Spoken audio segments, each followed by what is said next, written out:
Dear students, welcome to the online class. और हम लोग सेकेंड जो शॉर्ट स्टोरी है एन एस्ट्रोलॉजर्स डे उसको हम लोग पढ़ रहे हैं।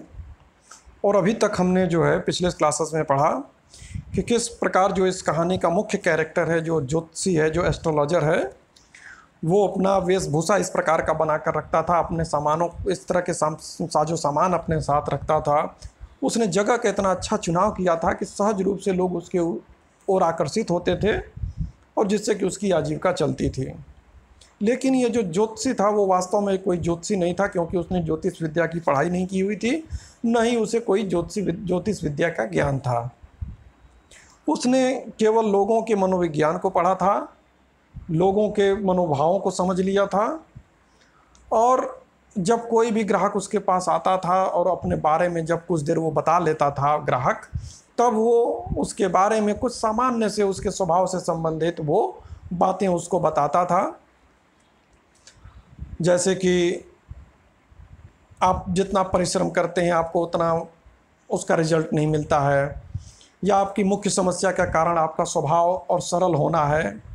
तो इस तरह की जब बातें बताता था तो लोगों को लगता था कि यह जो ज्योतिषी जो है काफ़ी पहुंचा हुआ व्यक्ति और कितना सही जो है उनके बारे में, उनके व्यवहार के बारे में बता रहा है।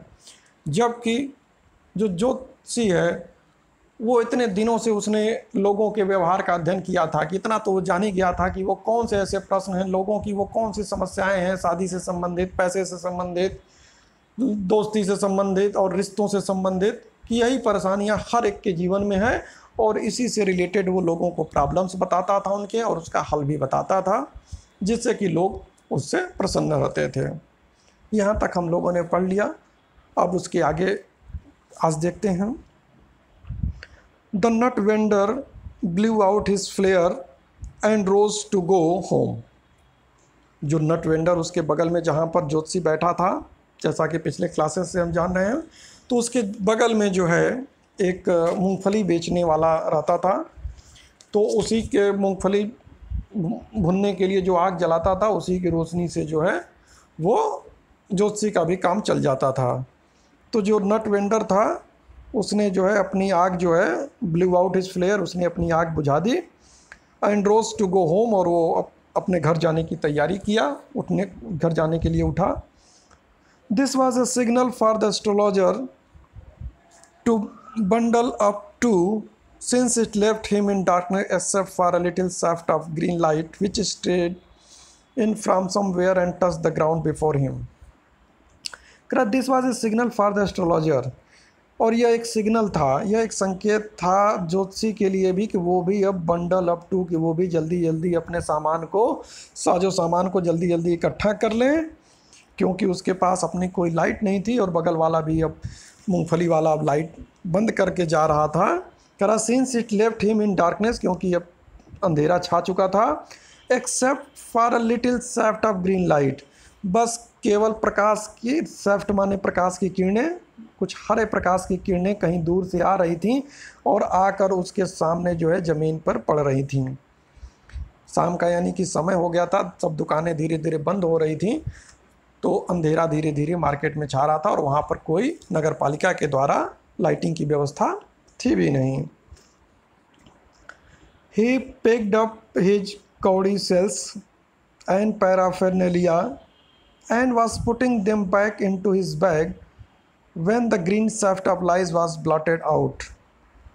He picked up his cowrie shells, तो जो भी साजो सामान थे, कौड़ी सेल्स जो सेल रखा हुआ था, और कह रहा है कि पैराफेरनेलिया और जो भी सामग्री थी जो कि उसके ज्योतिष विद्या के काम आती थी, जैसे कि उसने जो है पालमैरा जो राइटिंग जो रखा हुआ था, ताड़ के पत्तों पर लिखे हुए रेख था, कुछ सफ़ेद रंग का कपड़ा, लाल रंग का कपड़ा रखा हुआ था जिस पर कुछ चार्ट बना हुआ था। तो जो भी कुछ कहने का मतलब है कि वो जो भी उसके कुछ सामान था उसको अब इकट्ठा करके putting them back into his bag, वो अपने बैग में अब रख ही रहा था। When the green shaft of light was blotted out, तभी जो है जो हरी रोशनी आकर उसके सामने तक आकर जो एक हरी रोशनी की किरण जो आ रही थी, थोड़ा सा वो रुक गई, यानी कि वो बंद हो गई, कहीं से मिट गई, ख़त्म हो गई। तो ये जानने के लिए भाई कि ये और अंधेरा क्यों हो गया, क्या हो गया। He looked up and saw a man standing before him. तो he looked up and saw, जो उसने देखा भाई रोशनी ख़त्म क्यों हो गई। He looked up, उसने ऊपर देखा और saw a man standing before him, उसने पाया कि एक आदमी जो है उसके सामने खड़ा है। He sensed a possible client and said, तो चूँकि जो ज्योतिषी था वो तो इतने दिनों से इसी काम में था, इसी धंधे में था और उसका ऑब्जर्वेशन बहुत तेज हो गया था लोगों के बारे में, इसलिए उस व्यक्ति को देखते ही तुरंत उसने सेंस कर लिया या महसूस कर लिया, सेंस माने महसूस कर लिया, अब पॉसिबल क्लाइंट, उसे लगा कि ये एक मेरा ग्राहक हो सकता है। एंड सेड, और इसलिए उसने कहा, you look so care one, इसलिए ज्योतिषी ने उस आदमी को देखकर कहा कि भाई तुम देखने में बड़े परेशान लग रहे हो, बड़े चिंतित लग रहे हो। It will do you good to sit down for a while and chat with me. तो जोशी ने कहा कि भाई बहुत परेशान लग रहे हो, ये बहुत अच्छा होगा तुम्हारे लिए कि बैठो फॉर ए वाइल, कुछ देर बैठो और मुझसे बातें करो। आओ मैं देखता हूँ भाई, तुम्हारे हाथ देखता हूँ, तुम्हारे हाथ की रेखाएं क्या कहती हैं मैं देखता हूँ, तुम्हारी चिंताओं को दूर करने की मैं कोशिश करूँगा। The other grumbled some reply vaguely, जो दूसरा व्यक्ति जो अभी आकर सामने खड़ा हुआ था वो कुछ भारी स्वर में, ग्रम्बल्ड यानी कुछ भारी स्वर में कुछ उत्तर दिया, वेगली बुदबुदाते हुए कुछ जो है और स्पष्ट रूप से उसने कुछ बोला जो कि ज्योतिषी कुछ सुन और समझ नहीं पाया कि वो क्या कह रहा है। The astrologer pressed his invitation, तो जो ज्योतिषी था उसने फिर से प्रेस्ड हिज इन्विटेशन, फिर से उसने इन्विटेशन दिया, फिर से जोर दिया कि भाई बड़े चिंतित दिखाई दे रहे हो, आओ बैठो, देखें कहाँ तुम्हारे ग्रह खराब हो गए हैं, कहाँ शनि की 7.5 चल रही है, क्या दिक्कत तुमको है, कैसे पार पाओगे। Whereupon the other thrust his palm under his nose, अभी तो ज्योतिषी उस व्यक्ति को बुला ही रहा था कि आओ बैठो, लेकिन वेयर अपॉन द अदर, दूसरे ने क्या किया, थ्रस्ट हिज पाम, उसने जो है तेजी से अपना हाथ जो है बढ़ाया, अंडर हिज नोज, उसके नाक के नीचे अपना हाथ एकदम पूरा रख दिया ज्योतिषी के नीचे। You call your self an astrologer, और उसने कहा तो तुम अपने आप को एक ज्योतिषी कहते हो। तो यानी जो अजनबी व्यक्ति जो सामने खड़ा था, तुरंत अभी कहाँ ज्योतिषी उससे कह रहा है कि आओ बैठो कुछ बात करते हैं, और तुरंत उसने अपना हाथ एकदम उसके नाक तक बढ़ाते हुए उसने चैलेंज करते हुए कहा, तो अच्छा तो तुम अपने आप को ज्योतिषी कहते हो। The astrologer felt challenged and said, astrologer जो था, जो ज्योतिषी था, उसको लगा कि भाई ये तो मुझको चैलेंज कर रहा है। एंड सेड, उसने कहा, tilting the others palm towards the green shaft of light, उसके हाथ को थोड़ा सा झुकाते हुए, उस व्यक्ति के हाथ को झुकाते हुए जो है उसके हथेलियों को टुवर्ड्स द ग्रीन लाइट, जो हरी प्रकाश जो थोड़ी आ रही थी उस प्रकाश की ओर उसके हथेली को ले गया झुकाते हुए, और देखते हुए उसने कहा, योर्स इज ए नेचर, वही अपने पुराने अनुभव के आधार पर कि तुम्हारा नेचर ही इतना अच्छा है, तुम्हारा स्वभाव इतना अच्छा है, तुम इतने सरल हो कि लोग तुमको बेवकूफ़ बना देते हैं, लोग ठग देते हो, इसीलिए तुम परेशान रहते हो, तुम ठहरे सज्जन आदमी, तुमको छल कपट कहाँ आता है। तो इस तरह के वो नॉर्मल बातें बताना चाहता था, जैसे कि वो अपने बाकी ग्राहकों को बताता था, लेकिन अभी वो इतना ही कहा कि योर सीज नेचर, कि तुम्हारा ऐसा स्वभाव है। तब तक सामने, oh stop that, the other said, उसने कहा, ओह बंद भी करो, tell me something worthwhile, उसने कहा कि अगर बताना है तो मुझे कुछ काम की चीज़ें बताओ, ये सब चीज़ें बंद करो बताना बकवास कि मेरा नेचर कैसा है, मेरी समस्या क्या है, मेहनत का फल नहीं मिलता है, इस तरह की बातें सुनने के लिए मैं नहीं आया हुआ हूँ। काम की बात, अगर तुम वाकई में ज्योतिषी हो तो कुछ काम की बातें बताओ। Our friend felt piqued, our friend मतलब कि जो हमारा ज्योतिषी है, अब थोड़ा सा अपने आप को अपमानित महसूस उसे हुआ, थोड़ा दुखी हुआ, अपमानित उसे महसूस हुआ कि भाई ये कौन आ गया, इस तरह से चैलेंज कर रहा है उसको और उससे बोल रहा है। उसने कहा आई चार्ज ओनली 3 पाइस पर क्वेश्चन। जोशी ने कहा देखो भाई, मैं केवल 3 पाई तो लेता हूँ, यानी कह सकते हो कि 3 पैसे तो मैं केवल लेता हूँ एक क्वेश्चन का आंसर देने के लिए। And what you get are to be good enough for your money. उसने कहा और इस 3 पैसे के बदले में मैं जो तुम्हें बताऊँगा वो तुम्हारे उस पैसे की तुलना में पर्याप्त होगा। यानी कि जोशी कह रहा है कि भाई देखो, मैं कोई बहुत ज़्यादा तुमसे सैकड़ा और हज़ार तो लेता नहीं हूँ कि मैं तुमको इतनी गूढ़ बातें जीवन की बताऊँ। हाँ, जितना मैं लेता हूँ पैसा, उतने का तुमको बात मैं ज़रूर बता दूंगा, उतने पैसे की समस्याओं का तुम्हारा मैं समाधान अवश्य कर दूंगा, इतना मैं जानता हूँ। At this the other withdrew his arm. इतना सुनने पर जो सामने वाला था उसने अपना हाथ जो है पीछे खींच लिया। टुक आउट एन आना, और उसने अपनी जेब से जो है एक आना निकाला, एक आना पैसा जो है उसने निकाला। And flung it out to him, और एक आना निकाल कर उसने जो है उसके तरफ उछाल दिया। Flung it out to him मैंने उसकी ओर उसने वो पैसा उछाल दिया। तो अब यहाँ जो बात हो रही है वो बड़े कम पैसों में हो रही है, 3 पाई, एक आना।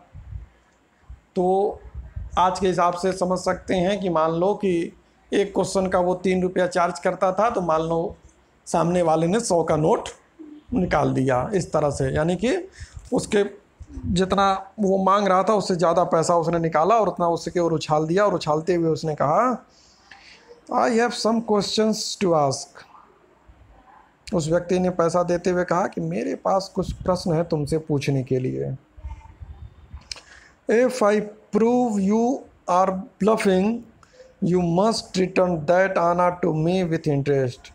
और उसने कहा कि अगर मैंने सिद्ध कर दिया कि तुम केवल एक ब्लफ कर रहे हो, यानी कि केवल धोखा दे रहे हो, इधर उधर की बातों से दिल बहलाने की कोशिश कर रहे हो, यू मस्ट रिटर्न, तो तुमको वापस करना पड़ेगा दैट आना टू मी, जो पैसा एक आना मैं तुमको दे रहा हूँ, तुमको ये आना तो देना ही होगा, इसके साथ साथ कुछ इंटरेस्ट, कुछ ब्याज के रूप में भी वापस देना होगा। यानी कि वह आदमी जो था वो भी कम जिद्दी नहीं था कि पहले तो उसने जोशी के ज्ञान पर संदेह किया, फिर जब उसने कहा भाई देखो मैं बड़ा कम पैसा लेता हूँ, जितना लेता हूँ उतना का काम करता हूँ, तो उसने जो है उससे ज़्यादा पैसा उसको दे दिया।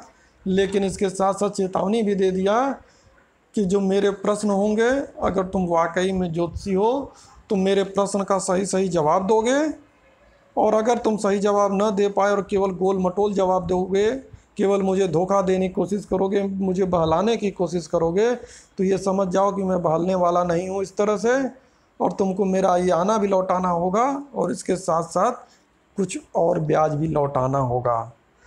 अब जो समस्या थी वो अब धीरे धीरे ज्योतिषी के साथ जो है अब गंभीर हो रही थी कि भाई ये तो बड़ा गजब तरह का जो है ग्राहक आ गया, अब इससे कैसे निपटा जाए। If you find my answer satisfactory will you give me 5 rupees. खैर अभी हिम्मत नहीं आ रहा ज्योतिषी ने, उसने कहा अच्छा ठीक है मैं तुम्हारी बात तो समझ गया, नहीं कह रहा if you find my answer satisfactory. उसने कहा अच्छा ये बताओ कि जो तुम्हारे प्रश्न हैं, अगर मैंने उन प्रश्नों का जवाब जो है दे दिया, तुम्हारे संतोषजनक जवाब दे दिया, will you give me 5 rupees, तो क्या तुम मुझको 5 रुपये दोगे। तो यानी जोशी ने सोचा कि अगर इस तरह से मैं अगर पीछे हटूंगा, कुछ कहूँगा, तो यह व्यक्ति जल्दी से पीछा छोड़ने वाला नहीं है, कि कहाँ तो वो अपना भी पैसा वापस मांग रहा है, साथ साथ ब्याज भी मांग रहा है। इसलिए जोशी ने भी कहा कि चलो बढ़कर बात करते हैं। कॉन्फिडेंस दिखाते हुए उसने कहा चलो ठीक है, लेकिन ये भी समझ लो कि अगर मेरे आंसर सही हुए तो तुम 5 रुपये दोगे, खाली 1 रुपये और एक आना में खाली जवाब ले लोगे सही सही। नो, तो उसने कहा ना 5 रुपये मैं नहीं दूंगा। और विल यू गिव मी 8 आनाज, ज्योतिषी ने पूछा कि अच्छा ठीक है चलो, 5 रुपये नहीं दोगे तो क्या 8 आना तुम मुझको दोगे? यानी जितना ऑफर कर रहा था वो व्यक्ति, उससे अब वो 8 गुना मांग रहा है कि 8 आना दोगे अगर मेरे आंसर सही होंगे। कि जैसे तुम कह रहे हो कि आंसर सही नहीं होंगे तो तुम उस एक आने पर भी ब्याज लोगे, उसी तरह मेरी शर्त है तुम्हारे आगे कि क्या अगर मेरे उत्तर तुम सही निकले, तुम उनसे संतुष्ट हुए, तो क्या तुम मुझे 8 आना देने को तैयार हो? अगर तैयार हो तब आगे बात की जाए। तो आज के क्लास में यहाँ तक हम लोगों ने देखा कि किस प्रकार से अब ज्योतिषी के सामने कुछ समस्याएं खड़ी हो रही हैं। अभी तक के ग्राहक जो सीधे साधे भोले भाले आते थे, वो उसके नॉर्मल आंसर्स को सुनकर खुश होकर पैसा देकर चले जाते थे। लेकिन यहाँ पर जो ग्राहक आया था, वो ग्राहक अब जो है बाकी ग्राहकों की तुलना में थोड़ा अलग था, थोड़ा कड़क था, और उससे निपटना भी थोड़ा अब मुश्किल था ज्योतिषी के लिए। लेकिन ज्योतिषी भी अभी अपनी हिम्मत नहीं हार रहा है, वो भी अपने कॉन्फिडेंस के साथ उससे बात कर रहा है। वो 1 आना का पेशकश कर रहा है, लेखक और ज्योतिषी जो है उससे 8 आने की मांग कर रहा है कि सही होगा तो 8 आना। तो आज के लिए इतना ही।